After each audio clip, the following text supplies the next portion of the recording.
بيقول لك الاهلي تالت الدوري دلوقتي، بس في حاجات غريبه جدا هتحصل النهارده. مبدئيا كده يا جماعه، النادي الاهلي تالت جدول الدوري، موجود في المركز الثالث برصيد 37 نقطة. طب ايه اللي هيحصل يا جماعة؟ مبدئيا كده الاهلي هيلاعب النهارده المقاولين العرب، وان شاء الله الاهلي لو كسب هيتصدر الدوري ب 40 نقطة. نيجي بقى لتاني الدوري وهو بيراميدز برضه ب 37 نقطة.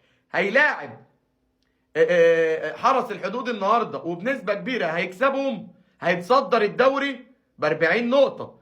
والاهلي بعد ما كان متصدر هيرجع تاني. ماشي، نيجي لنادي الزمالك. هيلاعب الاتحاد السكندري، ونادي الزمالك عنده 40 نقطة، بنسبة كبيرة هيكسب او هيتعادل. قول هيكسب الاتحاد السكندري، فهيرجع يتصدر الدوري ب 43 نقطة.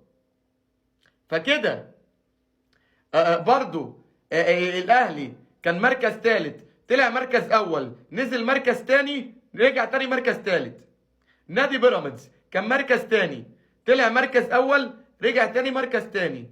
نادي الزمالك كان مركز اول، رجع مركز تاني، رجع مركز ثالث، بعد كده رجع مركز اول.